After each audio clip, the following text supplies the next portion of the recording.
안녕하세요. 구건석 성형외과 대표 원장 구건석입니다. 오늘은 자가연고를 사용해서 코 성형을 한 이후에 코가 휘는 와핑 현상에 대해서 자세히 알아보도록 하겠습니다.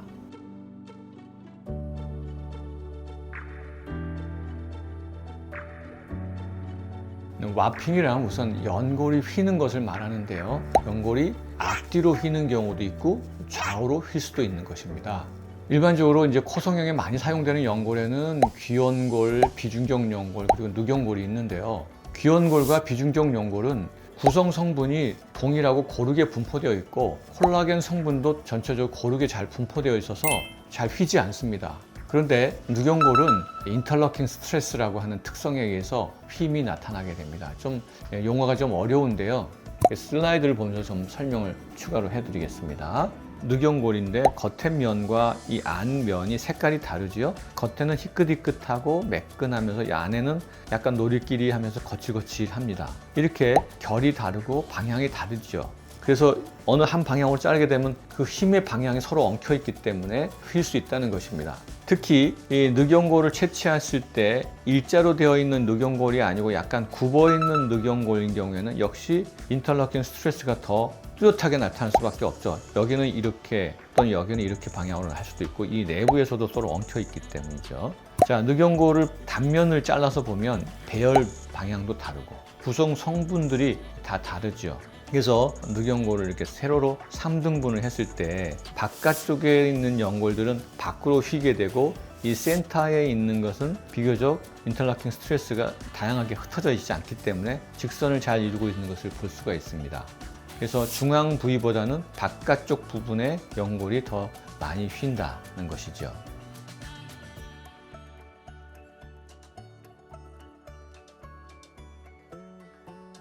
아까 말씀드린 대로 귀연골과 비중격 연골은 와핑이 거의 나타나지 않습니다. 그러나 자가 누경골에서는 와핑이 나타나는 그 확률이 그 논문마다 좀 달라서 3% 내지 26.1%까지 상당히 그 차이가 많은데요. 휨이 나타나는 그 확률이 차이가 많은 이유는 수술 후에 언제 그 환자를 보느냐, 추적 시기가 언제이냐, 휘는 정도를 어느 정도까지 휘었다 또는 아니었다를 판단할 것인가 이런 기준의 차이 등으로 인해서 이런 편차가 심하게 나타나는데요. 대부분의 큰 와핑은 6에서 12개월 사이에 일어납니다. 그러나 1년이 지나서도 미세한 휨은 서서히 진행될 수 있는데 아직 그렇게 뚜렷하지는 않습니다. 따라서 코 재건 수술을 할 때 이 와핑을 이용해서 우리가 원하는 모양을 적절하게 만들어내는 방법도 있는데요. 예를 들면 코끝이 찝혀서 이렇게 코끝을 동그랗게 펴주는 수술을 하려면은 곡선형 연골이 필요합니다. 그럴 때는 이 와핑을 통해서 연골이 이렇게 동그랗게 말린 그런 연골을 사용하면은 상당히 유익하지요.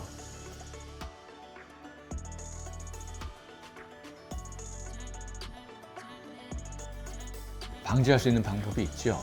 수술 도중에 연골을 이렇게 우리가 원하는 모양으로 깎고 나서 다시 식음수에 넣었다가 다시 꺼내서 다시 다듬고 다시 넣고 이렇게 반복하면서 누경골이 휘는 것을 확인하고 또 그것을 우리가 원하는 방향으로 깎아 나가는 방법이 가장 많이 사용되고 있고요. 두 번째로 또 중요한 개념이 뭐냐면 연골을 3등분을 나눴을 때 반듯한 연골을 쓰고 싶을 때는 센터의 부분에 그 연골을 다듬어서 사용한다 하는 것이 Concentric Balanced Carving 개념입니다.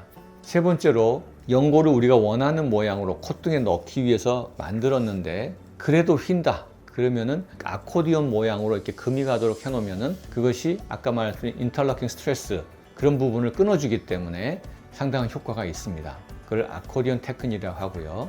콧등에 이제 아까 말씀드린 대로 누경골을 넣을 때는 보트 모양으로 이렇게 갸름하게 만든 다음에 볼록한 부분이 콧등 위로 가고 오목한 부분이 뼈에 가도록 집어넣는 것이 굉장히 중요합니다. 이 사진을 보면서 설명드리면 이 사진은 이렇게 3등분을 해서 우리가 자르기 위해서 디자인을 한 모습이고요. 이거는 이제 연골을 이렇게 콧등에 넣기 위해서 이렇게 보트 모양으로 이렇게 만드는 모습인데 볼록한 부분이 피부 쪽으로 가게 하고 오목한 부분이 뼈에 쪽으로 가게 해서 이렇게 와핑이 될수록 이 연골이 뼈에 밀착이 될 수 있도록 하는 것이 한 가지 방법이 되겠고요. 이 미간 쪽에 들어가는 3분의 1 부분을 이렇게 끊은 다음에 연골막을 여기서 덧대거나 아니면 얇은 연골판을 덧대서 이걸 이어준 다음에 이걸 콧등에다 넣어주는 방법도 다른 한 가지 방법이 되겠습니다.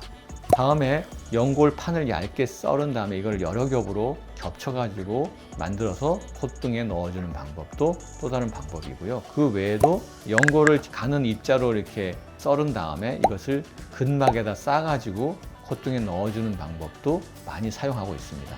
그 외에 또 중요한 방법으로는 이 연골이 들어갈 그 포켓을 굉장히 타이트하게 만들어서 움직일 수 있는 공간을 최소화하는 것이 굉장히 중요하다는 것이고요. 누경골을 이제 다듬어서 콧등에 넣을 때 중간 부분과 아랫 부분은 콧대 연골에 실로 봉합을 해주면 그게 휨을 예방할 수 있다는 것입니다. 누경골은 콧등을 높이는 데 사용할 뿐 아니라 코의 길이를 연장하는 비중격 연장 이식, 또 쐐기 이식, 또 찝힌 코끝을 교정하는 날개 이식 등에서 사용하는데, 사진을 보면 한쪽에다 대지 않고 양쪽에다 대서 힘이 서로 상쇄되게끔 해서 와핑을 예방하는 방법이 있다는 것입니다. 이렇게. 그거 외에도 추가로 실리콘뿐만이 아니라 누경골도 콧등에 넣었을 때 그 경계선이 드러날 수가 있습니다. 그 경계선이 드러나는 것을 예방하기 위해서는 이게 연골이 넣어 들어가면 연골 경계선 이쪽, 양쪽 경계선에다가 연골막이라든가 얇은 연골판을 대서 이렇게 턱이 생기지 않도록 해주는 것도 굉장히 중요합니다.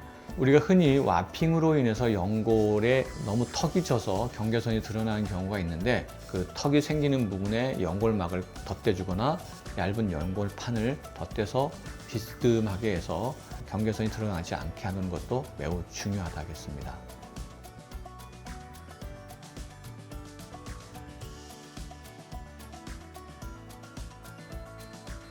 와핑을 예방할 수 있는 경험과 기술이 있으면 얼마든지 다시 재발되지 않도록 재수술을 할 수 있고 좋은 결과를 얻을 수 있는 것입니다.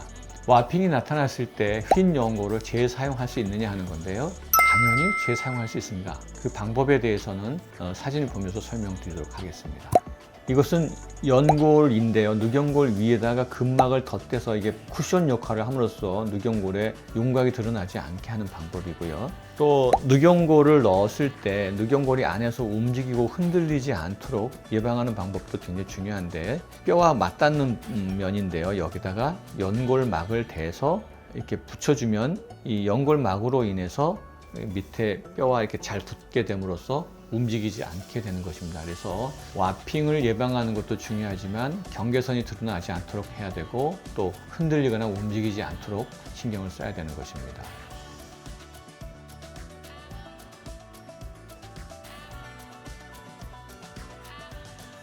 주된 와핑은 6개월에서 12개월에 나타나지만 그 이후에도 나타날 수 있습니다.